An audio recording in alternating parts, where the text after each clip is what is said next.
Oh yes, God bless you, God bless you. Leo nitakufundisha siri za kumiliki pesa ambazo matajiri wengi hawapendi ujue. Na leo nitakufunulia siri hizi na utaweza kupata maarifa ambayo yatakusaidia kukutoa sehemu moja kwenda sehemu nyingine kwenye swala la umiliki wa pesa. Kila mtu anapenda kumiliki pesa nyingi na kila mtu anapenda awe mkombozi wa familia. Kila mtu anapenda awe msaada katika jamii.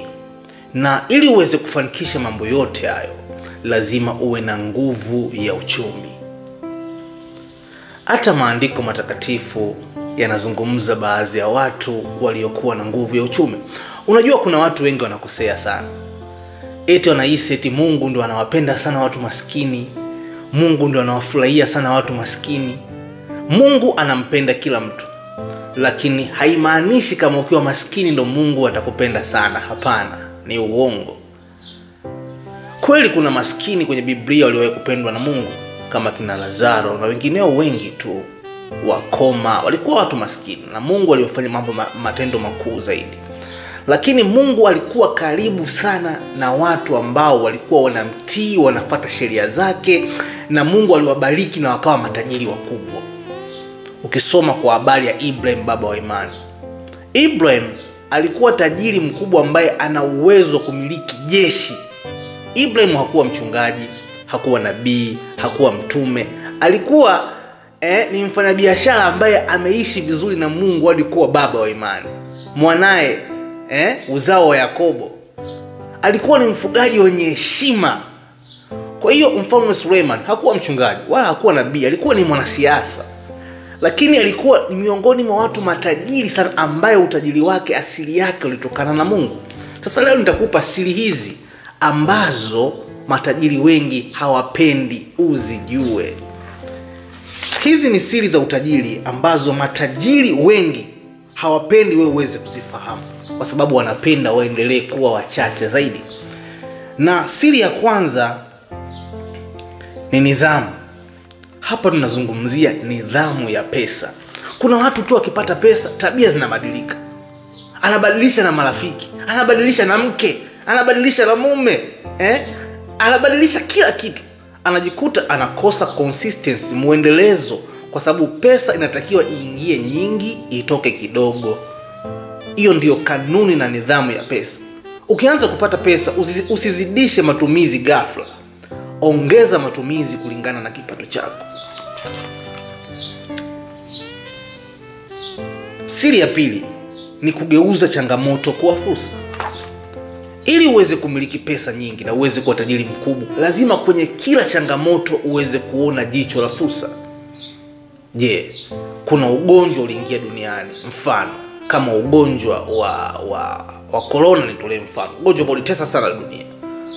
Mfanyabiashara yote lazima auone ule ugonjwa kama fursa. Kuna watu walitengeneza barakoa, kuna watu waliuza sanitizer na vitu vingine vingi. Kuna watu walitengeneza ndoo zenye koki, kuna watu wakatengeneza stand za ndoo. Nazungumzia kitu kidogo. Sasa simaanishi lazima ufanye kitu kidogo, hapana.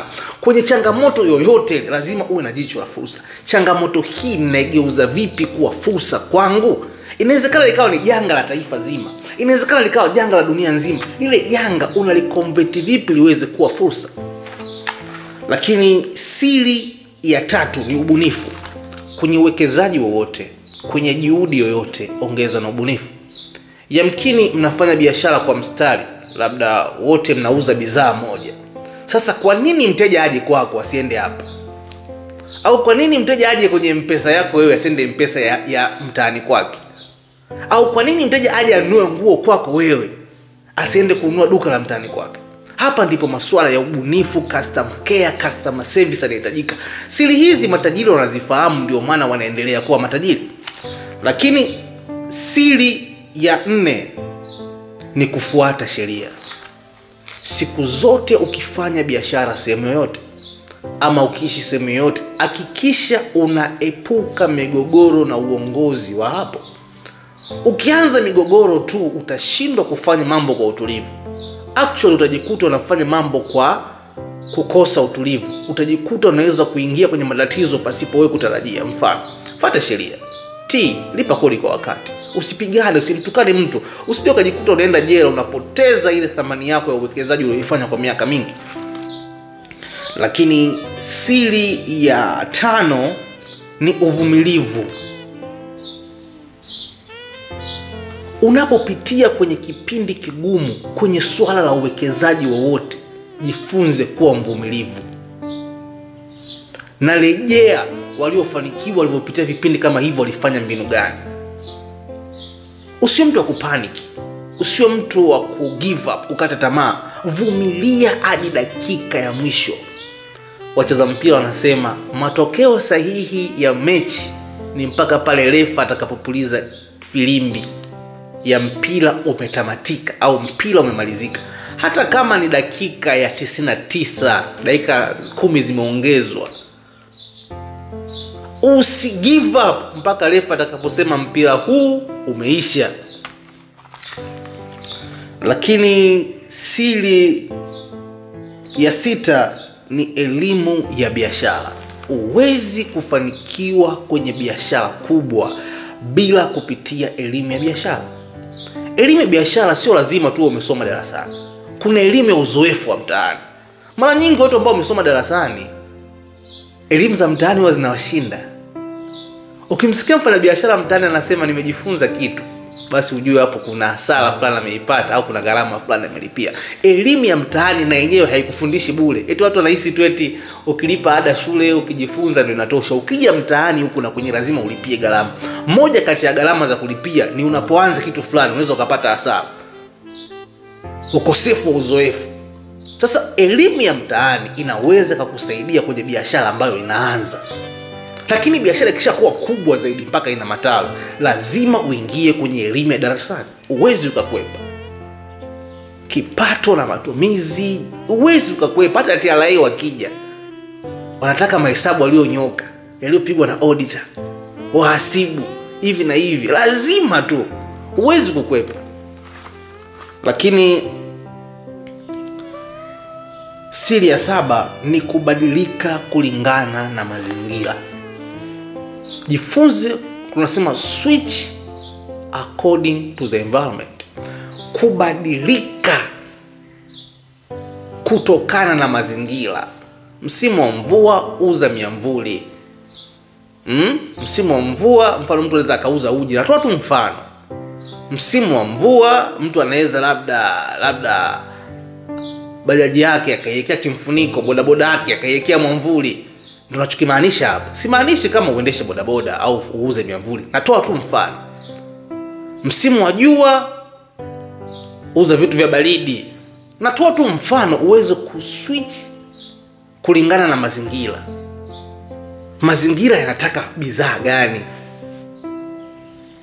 Sio unaenda kuwauzia vitu watoto, unapeleka vitu vya watu wazima. Ama msimu wa mavuno ndo haupeleki bidhaa. Msimu watu wanapanda ndo unapeleka bidhaa kijijini. Unataka upeleke bidhaa kijijini msimu wa mavuno, watu ambao wana hela. Uweze kusoma vizuri alama za nyakati. Lakini siri ya mwisho ni imani. Biblia inasema Bwana asipo ujenga mji ule, waujengao wanakesha bure. Waujengao wanafanya kazi bure. Na Bwana asipo ulinda mji ule, waulindao wanakesha bure.